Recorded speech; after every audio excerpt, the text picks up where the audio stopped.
Yo, what's up, everybody, and welcome to another episode of the KindaFunny Xcast, your home for all things Xbox here at KindaFunny. Of course, I'm one of your show hosts, SnowBikeMike, and today I got two special guests because we are bringing you the official KindaFunny review for Like a Dragon, Infinite Wealth, and of course, my two gaming dads couldn't be here, so I brought the very best Yakuza fans right here, right now for you. Let's start off with Roger Pokorny joining us. Hi, Roger. Like a Dragon.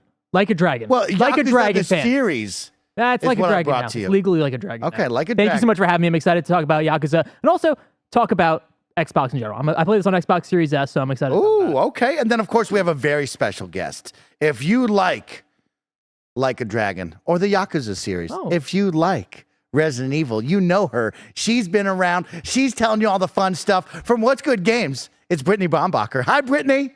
Hello! This is fantastic. I'm so happy to be here, but where the fuck is Paris? He's such a coward. Good question. Him and that Gary, I can't. Yeah, he knew you were coming, so he had to go hide, but he was excited that you would be here to help carry this review with me and Roger today. So, Brittney, I'm so happy to have you. I'm happy to have you as well, Roger, and I can't wait to get into this review, but of course, I got to remind you that this is the KindaFunny Xcast. We post each and every Thursday at 6 a.m. West Coast, Best Coast time on youtube.com/KindaFunnyGames and, of course, on podcast services around the globe. If you love what we do here at KindaFunny, think about supporting us with the new KindaFunny membership over on Patreon or on YouTube to get all of our shows ad-free, live as we record them, and of course, our daily exclusive show. Thank you to our Patreon producer, Delaney Twining. And of course, this week, the KindaFunny Xcast is brought to you by that KindaFunny membership, but myself and the team will tell you all about that in just a little bit. All right, you two.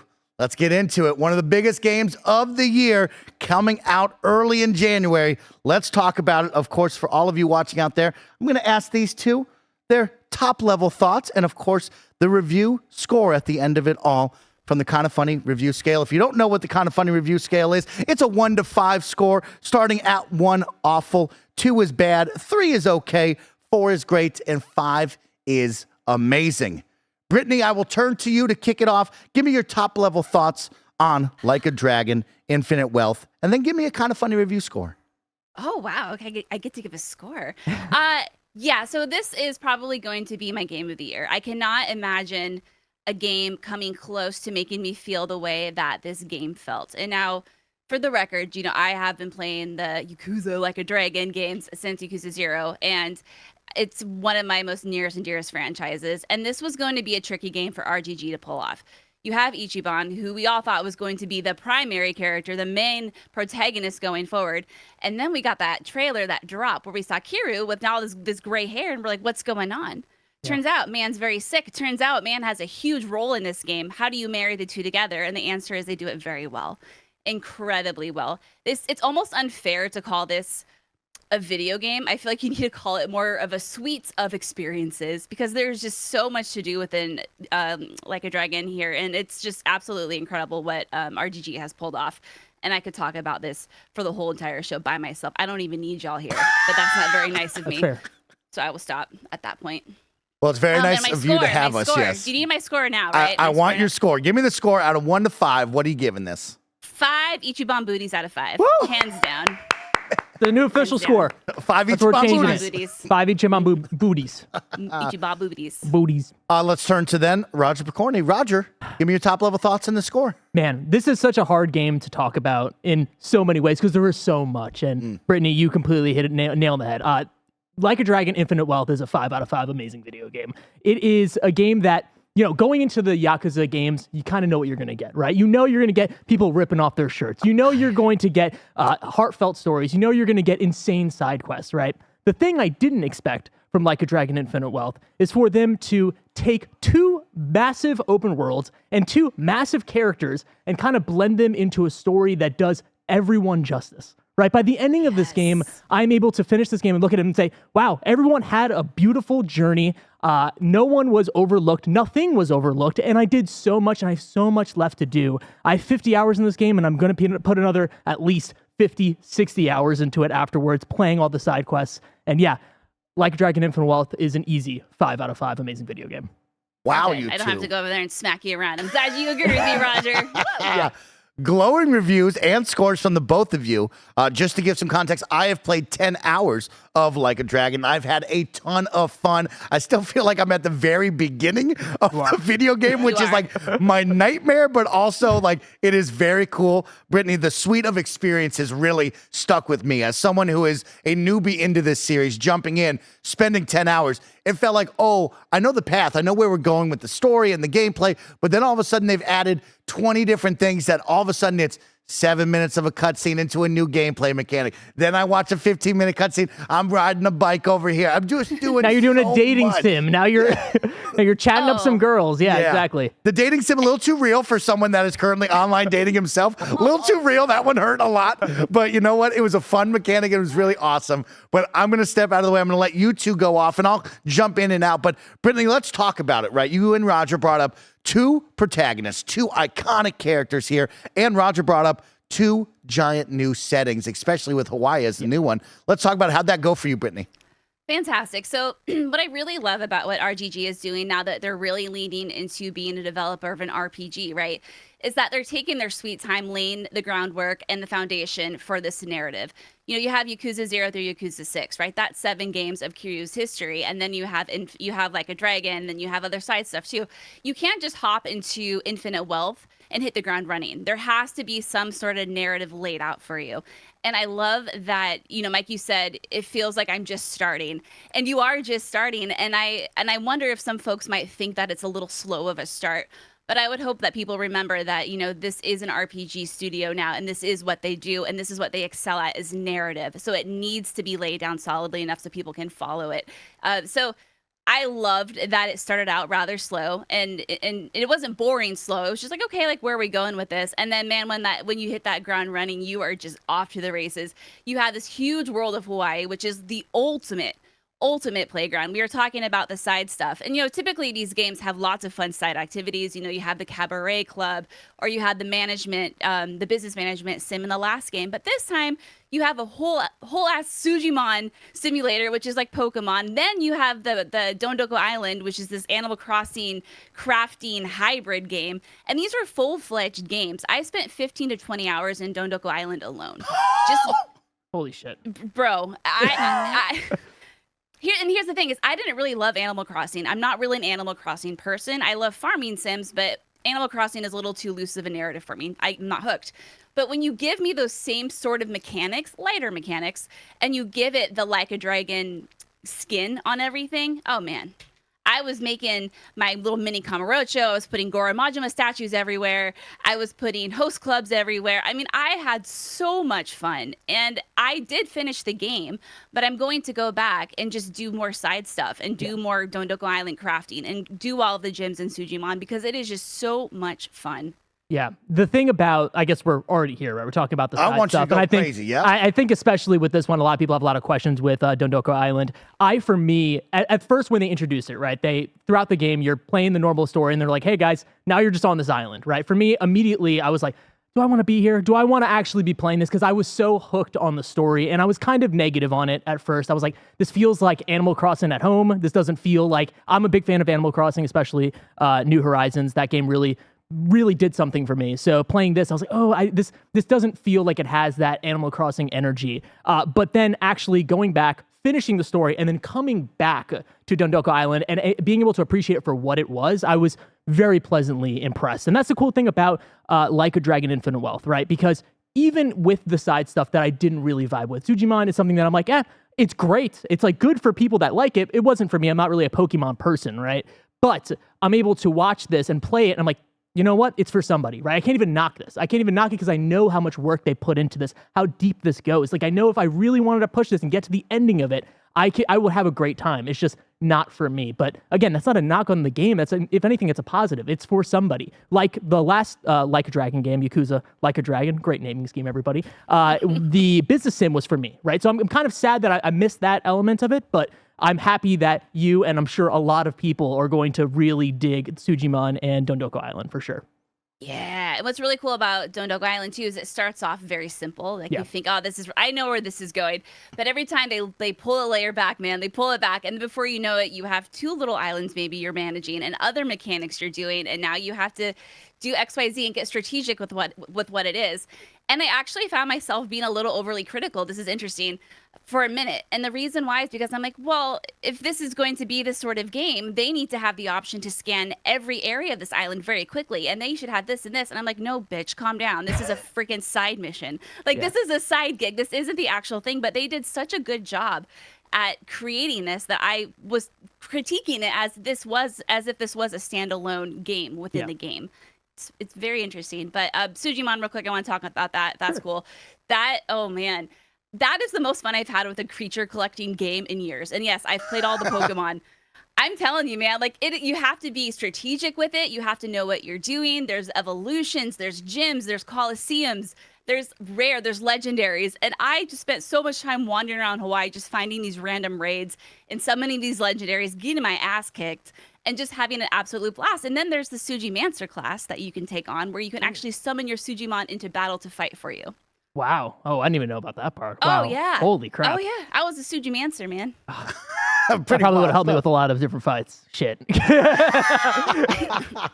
and I really quickly, going back to what you were talking about earlier about the intro of this game. The intro of this game actually really hooked me, right? Because I know it is slower, but the thing that I really loved about it is that it felt like we were getting into like the like really deep Yakuza, like actual just fun stuff that you get usually like 15 hours into a different Yakuza game, right? Like usually you're able to start off with like, oh my God, there's explosions, this person's in prison, and now we're dealing with this, the deep lore between this person and that person. And in the beginning of this game, it's like, no, he's just he's working a normal job. He's dealing with somebody he might be interested in with. Oh my God, now he wants to go on a date with that person. Like we just initially are in the deep, hey, we're just hanging out with friends and we're good vibes. And then we get into the twist of the game and what potentially that might be. So I was really hooked just from the beginning of it. And I think they did a great job of kind of setting up what Ichiban is after the events of Yakuza Like a Dragon, after the Great Dissolution, him just trying to help people and help Yakuza members find jobs. I thought that was a great role for him. And they set that up very well. I have to agree with that too. Like we were saying, or like I was saying, it does feel like a little slow in the sense that it's like, this is the groundwork for it all. But I love that. Okay, actually, let me pivot. Let me go back. Roger, do you think this is a game where someone could pick up if they have not played Yakuza Like a Dragon? Or do you think it's like way too in the weeds with the previous It's lore? not way too in the weeds, right? I think, Mike, you're the perfect person to ask. But from what I was playing, and I was playing with my girlfriend next to me, and she's never played any of this, right? She was able to pick up a lot of the little things because they do a good job of explaining, like, oh, even if it is like a sentence, they're like, hey, this thing happened in the last game. You know what I mean? It's like, oh, does that really make sense? But you kind of figure it out. Mike, did you understand it, or were you able to figure it out? Yeah, I think I got kind of lucky because I did play Like a Dragon for about 3 hours and kind of picked up on Ichiban and like the 2 side characters, right? But I even turned to you, like, I didn't know there was a 4th. I didn't make it that far, right? But for me, jumping in, I felt like it caught me up and more, right? I think that first 10 hours that I played, but really the first 3 hours, very story heavy, right? If you're looking for gameplay, it's going to be on the back burner, right? You're going to probably hit maybe a couple of small fights, one bigger fight, but really it's going to be hitting you over the head with the story. It's going to be catching you up with where the team stands right now, what it looked like before, and a lot of backstory for Ichiban and more. So I actually liked the beginning. I thought the story is the part that propelled this and hooked me. And then probably by about hour 4, I was like, man, I've only had about 3 or 4 fights. This is crazy. Like, what's happening here? But I think newcomers will jump on and understand the heartfelt nature of Ichiban, the warmth, the crew, and how fun they are. Like, you'll feel that right away. Yeah, and I can also attest where I've put a few hours into Yakuza 0 and Yakuza Kiwami, and Roger, you sent me like essentially like the Cliff Notes video of the entire saga because I did want to check this out. Yeah. And I liked that just to get the full. I had a good enough picture of Kiryu's story, but not like the really nitty gritty stuff. So I think like I really liked going into this knowing that stuff because I think once you have him join, and maybe this is true like further throughout the game, but I don't know if I would have understood the impact of Yeah. like this crossover if I didn't watch the Cliff Notes version of that. But as far as Ichiban stuff goes, I felt like it did a really good job of like onboarding me. While also like I had also watched Cliff Notes version of that, but because he just had one game, I did think it was really impressive.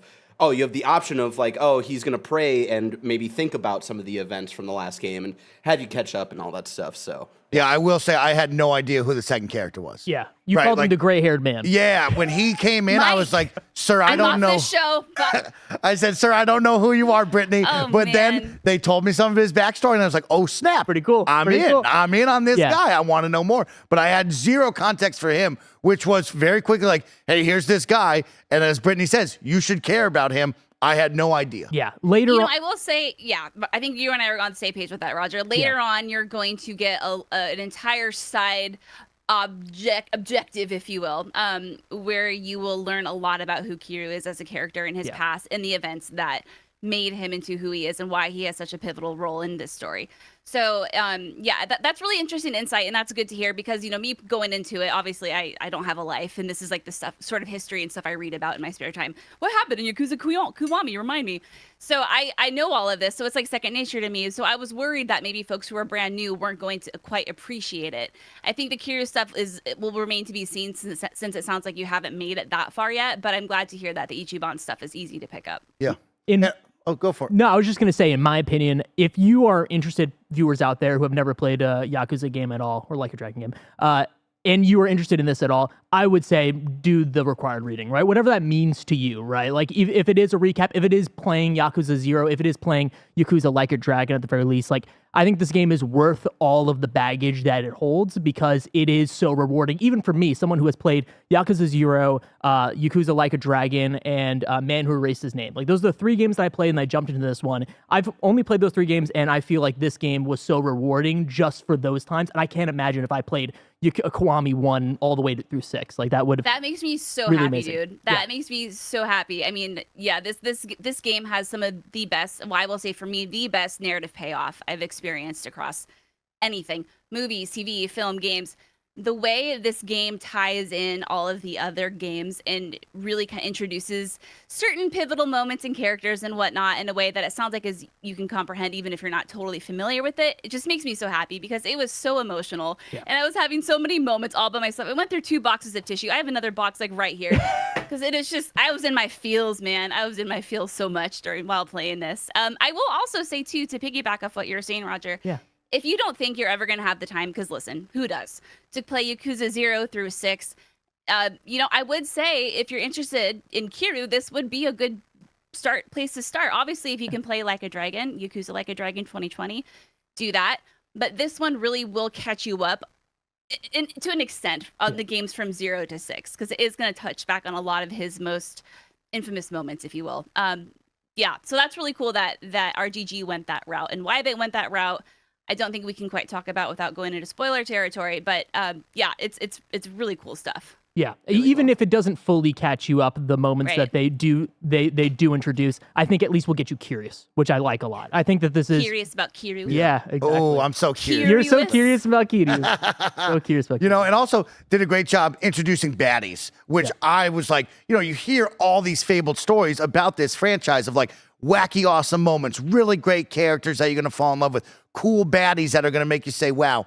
The baddie, when introduced, I was like, oh, this is awesome stuff right here. Yeah, no, I think you're talking about Yamai, which we won't go into spoiler territories, but Yamai is my favorite character in this game. Like, he is an incredible Yes. character. He is Yes. he is same, man. awesome, and he is just, I don't even want to say anything else. You will No. see him. He is awesome. You can look up an image of him online right now. How awesome he looks, he is even better in the game. So they absolutely do a great job of introducing. I think all the villains in this game are really great. We won't go into who those are, but they're really good. Right. I had a ton of fun with that. Also, the combat kept me engaged as someone that is not a big turn-based fan. The first time I played Like a Dragon, the first one, I enjoyed it, but I said, man, I'm not really into this, and I don't know if I want to spend my time. I really found a lot of love in the auto battler system if I just wanted to kind of watch and hang out with it. I liked the new circle, if that is new, Yes. where I can move around and kind of pick how my my fights are going to affect that, whether I push an enemy into another enemy or maybe an object like a car or maybe into my team for a team-up fight. I thought that was a really nice addition to keep it more active for someone like me that wants a little bit more movement there. Yeah, I'm not a turn-based person as you are. Like, I do not play turn-based games at all. Actually, Yakuza Like a Dragon probably is the first like turn-based video game that I played like more than 20 hours of. So going into this one, I was very happy that they added the ring where you're able to walk around. I do think that there are some improvements that need to happen with this fighting mechanic that they've introduced, especially with the kind of lining up of the certain knockback enemies. So basically when you're about to fight somebody, it has like a little arrow on certain attacks where you can hit somebody and then push them backwards and either hit into another enemy, hit into a teammate that will give an extra hit on them. Sometimes I've found that to be inaccurate. It's a small little thing, but you know, in the heat of the battle, when you're very, very much relying on this arrow to be very accurate, and then your character walks up and knocks somebody out of the way, and then it isn't super accurate. But overall, I think all of the improvements have been very much needed, especially as you're seeing right now on the video viewing aspect of it. Kiryu's translation from actual just brawling to turn-based mechanics, I thought was done brilliantly. He has 3 different variations, and you're able to actually use them all, and they're all strategic and they all work. So yeah, I thought it was very good. I want to praise the combat too. I mean, the combat in Yakuza Like a Dragon was fine. It was fun for what it was, but it was very basic, right? But now that you have this movement ring, there's a lot of strategy you can do with that, right? If you can try to sneak up behind an enemy, you will deal extra damage. If you can get close enough to that character, right, there's going to be proximity damage, which is an extra boost. If you can get your attack off, if you knock them down and get your next attack off while the enemy is still on the ground, you're going to get extra bonus damage. If you stand next to a party member and you can execute an attack, they will attack with you. And it's just so much better and just so much more involved this time around, and I didn't think, I didn't know what route they were going to go with the combat, but I'm glad they went this way. And then, like you were mentioning, the Kiryu's combat, he has those different stances, and you can do guard breaks, or you can get really strategic with it, depending on how you want to play it. This game can be very difficult at times, and these are some of the best combat encounters I've had in a turn-based game in a while. Some of the bosses that you fight, which I'm not going to name, are just absolutely ridiculous. They're exactly what you'd expect from a Like a Dragon game. And they kicked my ass. And I mean, and I like to think of myself as a seasoned RPG expert. Oh man, they are ruthless. And it's really cool because you really do have to get strategic with all of the skills you get. And the skills are just hilarious. You have 20 classes, I believe, by towards the end of the game that you can choose from. And each one is just absolutely insane. You have the Night Queen, which is, you wear like this little leather outfit, and you have a whip. You have a chef where you use cooking utensils, and every class has a Kiwami skill, which are these like really cool choreographed like epic attacks, and they're just hilarious. I'm sure you've seen them, Roger, and I don't know, Mike, if you've gotten to see them. No, I haven't seen that. But oh man, hilarious. Yeah, I want to talk about, since we're talking about combat really quick, about the pacing. Well, let's talk about that right after a word from our sponsors. KindaFunny turns 9 years old today. We could have made it 9 days without your support. That's why 2024 is all about doubling down on our shows and making it simpler than ever for you to get the most out of our content. Our revamped KindaFunny membership is your one-stop shop for all our amazing content, which now includes on a weekly basis the KindaFunny podcast, In Review, the KindaFunny Gamescast, P.S. I Love You XOXO, the KindaFunny Xcast, the brand new series KindaFunny Game Showdown.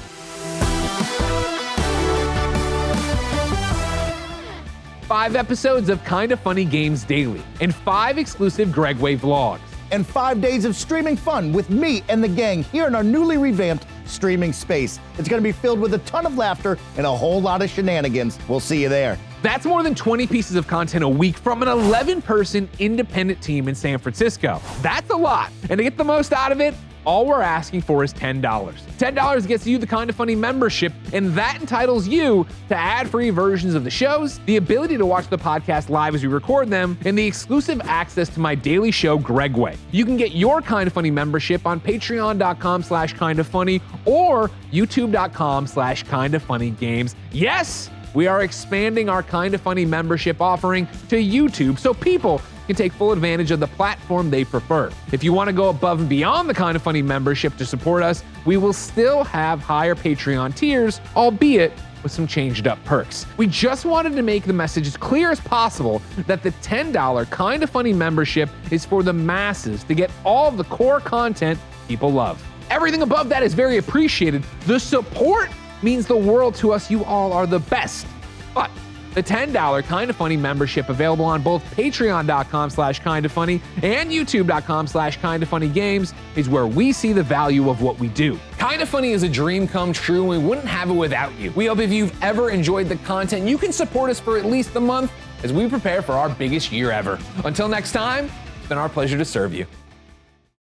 All right, we're back. Let's talk about the pacing, Roger. Scared me with the pointing. I was like, what did I do? Singing my shirt. You're fired. Roger, you're out of here. The pacing for me, I think, is if I were to give this like a biggest knock, I think that 5 out of 5 amazing. Not a perfect game in my opinion, and that's fine. I think the pacing is kind of rough later in the game because you do the encounters. Yes, a lot of encounters, and that's the weird balance that you find in the Like a Dragon turn-based games specifically, right? In the brawling games, when you're just mashing the X button pretty much, it's a lot easier to throw like hundreds of enemies at you because you kind of know what you're going to get into and how to get through these encounters. With Like a Dragon Infinite Wealth, it is a lot of turn-based fighting, and then you're like, okay, cool, I'm good. Okay, here's another person. Okay, here's another one. Okay, now, before all this mission, I need to go grind. Okay, I'm grinding for an hour. Okay, awesome. Now, go over here and fight this person. Oh, no, it's going to be 10 fights in a row. Like, the late game was really, really difficult for me. And I think, like, not even, like, from, like, it was hard. Like, it got harder and progress hard, but I think it was difficult for me sitting there reviewing the game, right, to go 10 hours of just kind of grinding and waiting for the next story moments. It wasn't bad necessarily, but it was just like, I do feel like there needed to be a better pacing structure, or maybe even just taking back some of the fighting encounters and just kind of simplifying a little bit for a player, so they're not just sitting there and grinding for 10 hours straight. I wanted to see what you thought. Yeah, I never had that issue. I don't know if it was because there were nights I would just pick up the controller, thus the 100 hours, and just wander around, right? Yeah. I would maybe hit the dungeons, which have improved a little bit this time around. But generally, as I got towards the last, I would say until the last maybe 85% of the game, I was able just to use Smackdown on a lot of the enemies. So what the Smackdown is if you are above a certain level than the enemies you're encountering, you can just press a button and it'll auto finish the battle for you in like 2 seconds. Incredible. It's fantastic. Incredible. It is the best thing that needed to happen. But you do take a knock, I think, at the amount of XP you get. But yeah, I mean, I think that's a fair criticism. I think, in the last game, that was definitely a big issue. There was this huge level spike in difficulty when you had to fight some certain characters from the last game that I remember I had to grind for like 5 to 10 hours. And I was hoping that would be fixed. I think a lot of it is just going to depend on how you play, right? Again, like I put way much more time into this, so it makes sense that I didn't really feel the need to grind because I think my leveling just kind of happened organically. But there are the dungeons. Did you do them? Yes. To try to grind? Yeah, okay. yeah, I did the dungeons. I had a good time with that. That's the thing. I think there was this one part when you go back to Japan where it's like, hey, you got to do the dungeons. You do the dungeons, and it's like, okay, cool, awesome. Now go to a story mission. Oh, that story mission is just pretty much what the dungeons are, where you're just fighting a ton of people. I think that's kind of what I'm like thinking about, of just like back-to-back fighting. Oh, yeah. But I do enjoy the combat though. That's the thing that like the saving grace of this all, right? Like I can say this all in saying like I think this is a negative, but I enjoyed my time. Like I had a good time. Like I'm have a smile on my face every time I throw a flashbang, and I'm like, oh my god, that got everybody in one hit. That's incredible. So like it feels so good. It's awesome. But yeah, that's just something that I hope so in the next game. I think they're iterating on enough, going from Like a Dragon, Yakuza Like a Dragon to Infinite Wealth right now. You see that jump, and I just hope that they are able to continuously make it better every time, to the point where, by the next game, maybe we're not having this conversation. That'd be really great. But yeah. Mm-hmm. Brittney, you talked about the dungeons just a little bit. I would love to hear your thoughts on the dungeons and how they can be improved, or what you thought. Yeah, so in the last game, they you're in underneath Yokohama, I believe is what it was. You were just going, is that right, Roger? Right? You were just going through like these like sewery looking. Yeah. You had the most repetitive audio track in the whole world, and oh my god. I will say this time around, Kiryu does have an MP3 player, and so does Ichiban, so you can listen to tracks from the game and from popular other Sega games. I was listening to lots of Persona stuff while I was doing some dungeon grinding, and it was great. But this time they are definitely much more improved. maybe I want to say much more improved. I'll just say they are improved. It's still roguelite-ish, where you're always going to kind of get a different layout. You have characters you need to save NPCs you need to save while you're running around.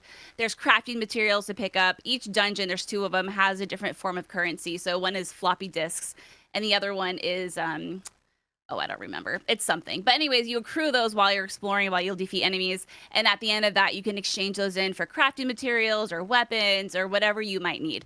So that's a really cool incentive to keep going. Obviously, there's really tough bosses at the end of certain points of this dungeon, and then you can get great gear at the end of it. So that's a reason to keep doing it as well. But they're just not like super exciting. I would love, in my perfect mashup, the dungeons would be something along the lines of the Persona dungeons, where they're just like themed as hell, have like wackadoodle music, and are just so freaking out there. But these are not that. But they are better than the last one. So this is like your primary way of grinding, like we were just talking about. So you're gonna have to probably do it a few times. It's not the best. I had wished there was maybe a different way of leveling faster, because I love to feel like a god when I'm playing these games. Yes. There's really no way to do that unless I think you do a new game plus, right, where you start over being the level you are when you finished your first run. But it was fine. It wasn't a huge part of the game, and I'm thankful for that. But it was there if you need it. Yeah, absolutely. Yeah. Okay. I want to give a shout out to the audio. You brought up the music, and I had a smile on my face all the time, because the music in this, when you're in Hawaii, so good, dude, has so many tonal shifts that will make you just laugh out loud, from an upbeat EDM beat 'em up music style in a fight to here's just the typical Hawaiian island music to calm you down and set the tone. You're like, yeah, I just came hot off of that. And you're going to put me there? Like, that's there was crazy. one like 30 hours into the game, which I'm sure had happened beforehand, but I just noticed it for some reason. And there's a enemy class in this game called the Barracudas, and it's just this EDM track that's in the background as you're fighting them. It's like do do do do do do do do Barracuda, and it's like fuck it's yeah, so dude, just fucking give it to me. This is awesome. Yeah. It's incredible. That's something. Yeah, this game has been known. This franchise has been known for, right? Are the music and those like tonal shifts, those tracks that play when you're having conversations. It sets the mood so incredibly well. And I was really surprised this time to learn that they had actually redone some of those. You can tell they're much more orchestrated this time around, and that was like a really cool tidbit that I got off on. But even just the music tracks and some of the iconic soundtracks that come from Yakuza 0 to Kiwami 2, on so on and so forth, are in this game at some points, and the remixes and the way they've been done to fit the narrative are just, hype. I had so many hype moments when there's certain scenes going and that track drops in the background. I just like threw my arms in the air and I squealed and I cried and I pissed and shit myself at the same time. It was the best, dude. It was just like nothing but pure hype, and they have gone all out. This might be the best soundtrack, I think, because they have the Hawaii stuff, and then before you know it, there's a song about barracudas, and then there's like a track you haven't heard since Yakuza 3 in there, and you're like, what? They really pulled all the stops, and they're doing it all, and that's why I was saying this is one of the best, if not the best, narrative payoff I've gotten, or just payoff in general, from sticking with the franchise from start to finish. Yeah. I say finish. There's probably going to be another one. I think we all know like this franchise isn't going anywhere, but just knowing that, it's like, man. Is this like your Avengers Endgame, would you say? Yeah, 100%.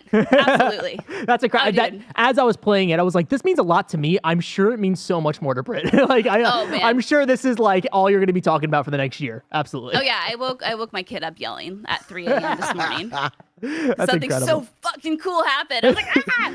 Listen, baby, let me tell you about Kiryu's journey. Yeah. Do you see this muscular man right here, sir? Priorities. I want to talk about the suite of experiences that you brought up, Britt, because there's so much to do in this game, and we touched on a couple of them, but I want to hear some of your guys' favorites, the ones that you want to share, that you can't share, that you got to experience, because I did bring up the online dating with the matchmaker. I thought that was very funny. I loved being a delivery boy on the bike. I thought that was so much fun, and so me, of doing backflips, 360s, getting the extra points in the minigame to then deliver your pizza and or hamburger. I love that. This is the, they also have the can collecting from the last game in here as well, but this feels like the elevated version of that. And man, I was having a great time. I S-ranked every single mission. There's only like 5 or whatever, but I was like, I gotta do this. And it's like so funny because like reviewing this game, it's like 1 a.m. I'm like right at the ending of this game, and I'm like, fuck it. We're S ranking all of this. You know what I mean? Like we could do another Yes. hour. Who cares? Like we're doing it. Yeah, that was my highlight for sure. But I'm sure I'm gonna go back to Dondoko Island and do a bunch of stuff there. But yeah, that was my Crazy Eats was my favorite. Oh, yeah. Crazy Eats or Crazy Delivery, whatever it was called. That is just an absolute blast. I love Mismatch. Again, we were talking about that, the online dating sim. That one was super silly. I also just love walking around. I mean, I say it's silly. You always think you're talking to hot people. You know what I mean? And then you walk in that room, and what do you see? You see the gangly ass looking feet you've ever seen in your life. Yeah, fucking catfishes, they're everywhere. But yeah, I mean, I loved even doing the photo rally, which is this really cool photo scavenger hunt where you can try to find little locations throughout the maps and take photos of them and turn them in. Even just maxing out my job classes, or going to the hostess clubs, or going to the strip clubs. Yeah. Man, like, there was always something to do, even wandering around. And this is why I was saying earlier, like just wandering around Hawaii at night with nothing to do, just see where it takes me. I didn't know where I was going to end up. Maybe I would go to Dondoko Island. Maybe I, again, would hit a host club. Maybe I would go souvenir shopping, or maybe I would go swimming in the ocean, or trying to fill out my Suji decks. You know, like you just don't know. And I think that's why I said at the top, it feels more like it's like a suite of experiences. And each one, I will say, is like very well done. It's not just something that was slapped in there, and it is what it needs to be. And it's just absolutely remarkable, like what this game has turned out to be and what it's turned into. And we were talking about before the show, the Aloha links. Yes. Right? Like even just wandering around and saying hi to people and like getting them to say hi back to you. It was like, dopamine, let's go. I don't know. And going on your Segway, going everywhere around Hawaii. Gotta get on I that. was, let's talk really quick, because we talked about it a little bit, but like Hawaii, like them actually bringing in a new country into Yakuza, I thought was really incredible. And the way that they split it up eventually, and where you're in Japan and you're also in Hawaii, really brilliantly done. And I think adds a level of like prestige to this game that's like, oh no, we're trying something different, right? We're continuously pushing this franchise forward. And I think that that's what specifically this next generation of the Like a Dragon games kind of need. So I like that they're doing it. I do think it is funny that we kind of, in the beginning of the game, Ichiban comes into Hawaii. He's like, no one speaks Japanese. I don't speak English. And then they just abandon that real quickly. Real quick, everybody speaks Japanese. Real quickly. It's like he's got a translator. He figured it out. He figured it out. And also, there's He's a got lot a of homie. Japanese-speaking folk in Hawaii. Yeah, but then like it was funny because like in Like a Dragon, Yakuza Like a Dragon, there is like a subplot of like a little side mission of like an American coming to Japan and like yelling at me. He's like, I have no idea what you're saying, and I was expecting a little more of that, like that fish out of water experience. But I understand why they did it, because it would get very old very fast. But Hawaii as a whole, I'm very happy with it, and I'm happy that they did kind of go back to Japan as well, and you can go back and forth. I thought it was fun. Nothing made me more giddy than, like you get the whole Segway thing, and you get the tutorial and you unlock it and all that stuff, and then having the realization that my party member just came into frame, and they're also on a Segway, and like seeing Kiryu on a Segway so serious as fuck. Yeah. is one of the It's the best best, things. dude. It's so good. And It being is able to customize it hilarious. too. Yeah. Love that you can put a paint job on that. You love spending your money on customizing this thing. Come on, man. It was so funny. I spent so much money in this game all the time that like there was moments where I'm like, oh, I don't know if I have that kind of money right now, because I'll be buying stuff all the time. Talking about money really quickly. Yeah. The shell shock situation that I had of going from Japan to Hawaii and then having dude. my yen turn into English like, American What dollars. do you mean I only get $5 for this fight? Yeah, exactly. My favorite thing is that like when I'm in, again, someone who has never been to Japan, doesn't really know much about Japanese culture. When I'm playing Yakuza, I'm like, I'm rich, no matter what. You know what I mean? Like it's like 10,000 yen. That's $1 billion. Yeah, that right? exchange rate is crazy, Roger. I know, right? But it was just funny, like going to America and it's like, ah, shit, I got no money. I'm broke. It felt too real, right? Yeah. I went to one of the ABC stores and I wanted to buy like a lunch, and it was like 16 or 17 bucks. And I'm like, I just got $2 from fighting a dude. You mean I have to fight 8 dudes to buy lunch today? What the hell is wrong with you? What's wrong with this economy? Brittney, Yeah. I want to know, I know we've been hyping up Hawaii. I want to know your thoughts on it, but I also want to ask the question to the both of you. We're coming hot off of Spider-Man 2, and we saw how you switch Miles and Pete. How do we switch between groups in this? Is there the freedom to switch back and forth whenever we want, or how does that go? And that is one of my big complaints. Probably one of the biggest complaint. It's not even that big. It's medium, the complaint. Because though, here's the thing: is I would be playing. So every chapter, it typically switches, not always, between the characters, right? And the game does do a good job, I will say, at being like, if you do this, you're not gonna be able to go back to the island for a while. Hint, hint, which is fine. But, I could be in the middle of Japan hanging out with Kiryu, and then maybe I get an itch to go back to my island, and I want to craft some statues or some shit. I don't know. You can't do that. And maybe this is more of a me thing, because that side quest, Dondoko Island, had such a grip on me that I was thinking about it all the time. I just wanted to pause the story and go back to it, but I couldn't. And that was a little annoying for me at times. But I mean, again, that's not that big of a deal. It's, you do get to go back and forth frequently enough. But I do wish there was a way where you could just be like, okay, I want to pause this. I just want to go back to Hawaii and see what I can get into over there. Yeah, no, absolutely. In the New Game Plus, you can go back and forth there, but when you're just playing the game, yeah, it is based on structure of story. So, yeah, I mean, I thought it was fine. I did miss in Japan. There's no Aloha Link situation, so I was ready to go what's up, everybody? You don't want tapping that X button. I just No, love Kiryu's tapping just that. yo, and no one even says anything. It's who are you? Are sad. you the dragon of Dojima? What the hell are you doing here? He's like, no, Taichi Suzuki, don't bother I'm me. wearing these glasses again now. Yeah, speaking of being social and stuff, I just want to say too, I feel like this game vastly improved on the side characters and their personalities and how much you can interact with them. We were talking about, maybe this was before the show, but your bond bingo, right? So you have these walk and talks throughout the towns that you're in, and you can approach them. It'll initiate a cute little conversation about something that has absolutely nothing to do with the main narrative. And I love that, because you really get to know these characters. You do enough of that, you increase your bonds. It's great. You can go back to the bar and you can do drink links, where you get these really nice choreographed scenes, and then you get special scenes when you max that out, when you max out your bond bingo. And I've played Yakuza Like a Dragon twice now, from beginning to end. And I feel like with this game, I got to know those characters so much better, and I have a newfound appreciation for them that I hope they stick around, because I want these to be the new core characters, right?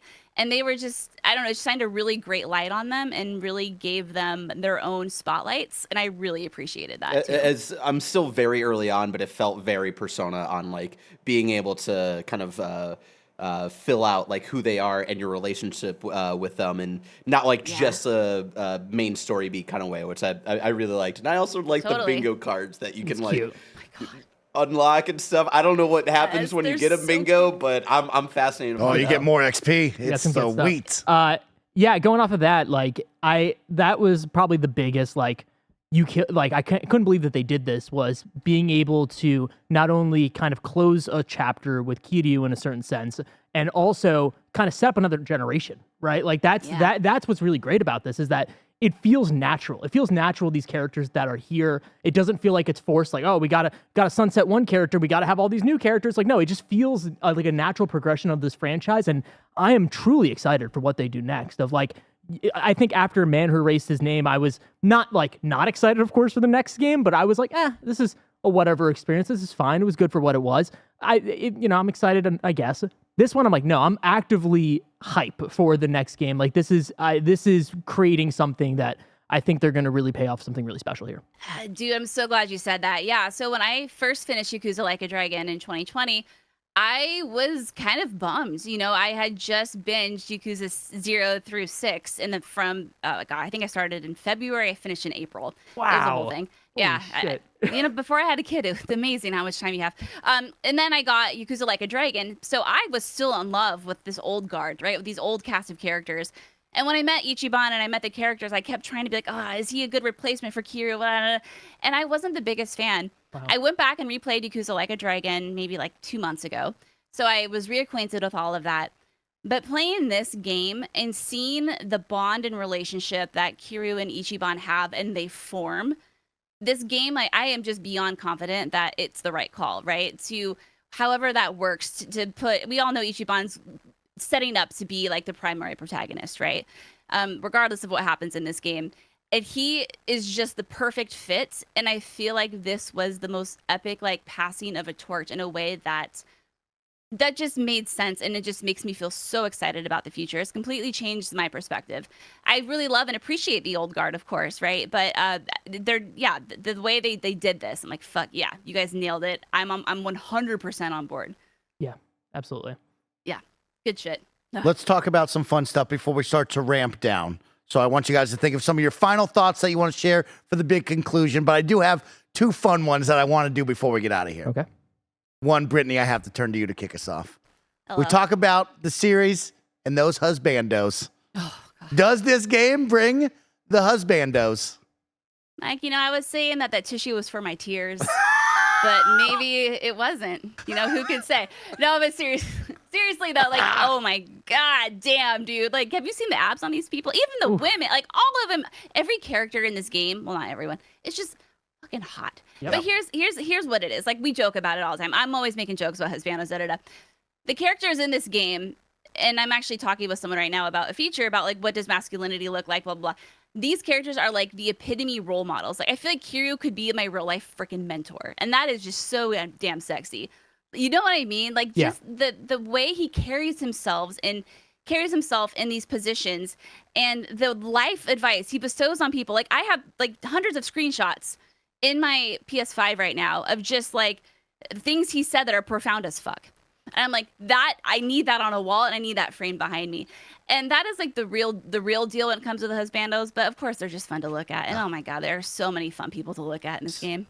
So many fun people. Fun people encourage me to go pick up trash out of the ocean, and I'm like, I'm gonna do it for you. I'll do it. I'm gonna pick up all this trash. The girl who runs the recycling shit in the ocean, she's so hot. She's a babe, Britt. I'm like, wow, what is going on in this video game? That's what I'm getting. I just want to move to horny Hawaii. That's horny where I Hawaii. live. You heard it here first. Going back to Kiryu, I think you just brought up something that I think is something I was thinking about throughout this entire game, and again, elevates it for me to be a 5 out of 5. Is like, I feel like Kiryu, after the cancer diagnosis, right, like, becomes like an elevated character a lot of ways in this game specifically. Like, he's always been great, but you can feel like the energy of him, of like, he is changing, he is evolving, and having these people around him, like, it is, for me, truly, like, I'm a big Batman person. It is Batman when he finally looks around and realizes, like, he's got the Bat family around him. Like, he can kind of take a step back because Nightwing is going to be there for him. It doesn't matter. Having that moment for Kiryu in this game is something that, not that I never thought I would see, I didn't think I would see it in this game. And, man, just blew me away. Oh, in the I don't know how they did the facial capture. I don't know what they did, but the way you get these zooms on his face during these so super profound moments, and it might just be the twitch of an eye, or maybe like he squints his eye a little bit, whatever it is, it speaks volumes to the emotions that he's feeling, and you feel it. And yeah, I'm glad you brought that up, man. But oof. Yeah. I'm impressed with the presentation as well. You talk about just like the character models and like some of these cutscenes, they're so well done where I knew they had it like that, but I didn't know they had it like that. To the point where when it jumps on screen, you're like, wow, this looks good. Yeah. You made this look real good. They have a solid engine working there, and I played it on Series S. It ran really well. I don't have any complaints. I do have one little complaint. When you pause the game, their faces are blurry. Only thing. Weird. I don't know why. On Series S. I don't know why. I don't know why Series they. S. Yeah, Series S. Yeah. Okay. But yeah, it ran really well on Series S. Other than that. Another fun one before we start to ramp down. Let's talk about wacky moments, y'all. I mean, this game is all about wacky moments. And I want to hear one or two of your favorite wacky moments that stand out to you, because there are so many. And that's what I love, because at the beginning, like you said, we're setting up a big story. We're doing all this. I'm like, man, where's the wackiness? Where's the fun? And then they hit you with it, and it's there for sure. Brittney, do you have a good one? Yeah, I'm gonna try to keep it spoiler. It's a side mission. Also, we didn't talk about those. There's over 50 side missions in this game. There's like 52 or something. It's ridiculous. So it's a side mission, and it is a character that comes back, and it is a character that likes to wear diapers. Yep. And you know what I'm talking about, yeah. And it's this very like serious. I mean, actually, the final scene in this side mission, like I was crying because it was just very like. There's always one or two of those in every Yakuza, like a dragon game. Don't fire me, Sega. Don't come at me, Sega. That are just tearjerkers, right? This was one of them, and it's a very like profound, like real life, like some shit's going down, and it's very sad and depressing. But maybe the person who's on their deathbed wants to see snow. So how do you get snow from diapers? I don't know, but there's a way to do it. And it's a whole wackadoo thing where it's a very, very sad mission, but somehow with the power of diapers, Mike, they are able to make something happen for this person. And you want to be sad, but you also are like, that's diaper dust falling outside the window by 4 grown men. Wearing diapers. A lot of heart. Baby a lot of love in this game. A lot of heart. Come on. Mine is another side mission where you become a stunt person, and I'll leave it at that. Oh my God. It is just so so dumb. It happens very early in the game, and at first I was like, "Why am I doing this?" They just automatically put me into this. I'm like, "Oh no, I love this." Ichiban's just running around, and they just kind of look at him and they're like, "You're the stunt guy we need," and then you're just running down the highway, you're dodging cars, and it's just the dumbest thing in the world, and I love it. I love it. It is just so good. And you have some also returning side quests, side characters from side quests from the last game. And one of them is my absolute favorite. I won't say what it is because I know a lot of folks love these things too. But the reoccurring characters, and they're still up to their old antics and the shenanigans, and they have all the same like nicknames for each other. It's just gonna make you laugh. Like, this game is ridiculous. And just wait until you play it and you see some of these bosses that you fight. Oh my god, dude. That's a whole spoiler cast by itself. Just a boss conversation. Peak like a dragon, right? Yeah. Mm-hmm. Some of the enemies and their designs made me laugh out loud. Some of the summons made every time, whenever I had my summon out, I was like, yup, come right back out here. And then I was like, oh wait, that's $200 and I don't have that kind of money right now. Oh, you mean but the I'm pound gonna get mates? that money. Mates. Pound mates, because I'll call them. Oh, you're just swiping the check. That's how you're finishing every mission. It was so much fun. That's what I was doing. I love that. Yeah. Oh god, pound mates is so good too. Yeah, I mean, because you have the most ridiculous pound mates.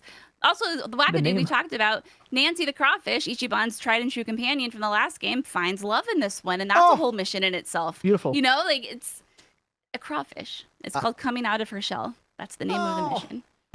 All right, you two, everybody watching and listening out there, thank you so much for hanging out with us on another episode of the KindaFunny Xcast. This has been your review for Like a Dragon Infinite Wealth. I'm going to finish it out. I want to hear you guys' closing thoughts. Anything you want to say, anything you want to share, let's give it all to the audience right now. So, Roger, I'll kick it off with you. What have we not covered? What do you want to share again? What are some of your big closing remarks on this game? Yeah, I think we covered a lot of great things. So of course, we're going to keep on talking about this for the next hour and a half, but this game, if you are remotely interested by the ending of this podcast, if you've never played a Yakuza game, of course, I think if you've already played a bunch of them, you're going to play this game. That's not even a question. But if you haven't played these games, if you're on the fence about it, I would really implore you guys to at least play the last one or play Yakuza 0, or hell, start with this one and then go and watch a bunch of videos. But whatever you need to do to play this video game, it is absolutely worth it because it's incredible, and I can't recommend it enough to anybody who is interested. Yeah, I mean, this game honestly blew away all of my expectations I had. I mean, I always have high expectations when it comes to these sorts of games because they've just consistently been killer. But this just quickly, and I think this cemented the Like a Dragon games as being my favorite franchise in video games. Like, I never cheer, laugh, cry, get worked up as much as I do when I play these, and it really taps into my emotions, and I learn a lot and I laugh a lot when I play them. And I know, to the outside world, I don't have to say it to y'all because it's just a video game, but this is a prime example for me personally of how a game can really impact you and just teach you things. And I never expected it to just 10 out of 10 or 10 Ichiban butts out of 10, the way it did, because I mean, I can't even explain. There's no words that I can string together that could coherently convey what this game has meant to me, and I think what it will continue to mean to me, and what I'm just so confident for the future of this franchise right now, and I'm just so stoked about it, and I just hope these games go on forever and ever and ever. And I know that's selfish, but they will. They will. They're making too much money. Make they a got the standalone engine. farming game too, or maybe put my boy Majima in some more games. I don't know, but no, I mean it's everything I could have asked for and then some. You two have been incredible. That is a big glowing review here from the KindaFunny crew. Brittney, I know a lot of the best friends already know who you are. They love all of your work. They love kicking it with you, playing games and hearing your thoughts on games. But if some of the Xcast audience, maybe the Xbox universe, hasn't got to know you enough, where can they find you? Where can they see more Yakuza talk and Like a Dragon talk?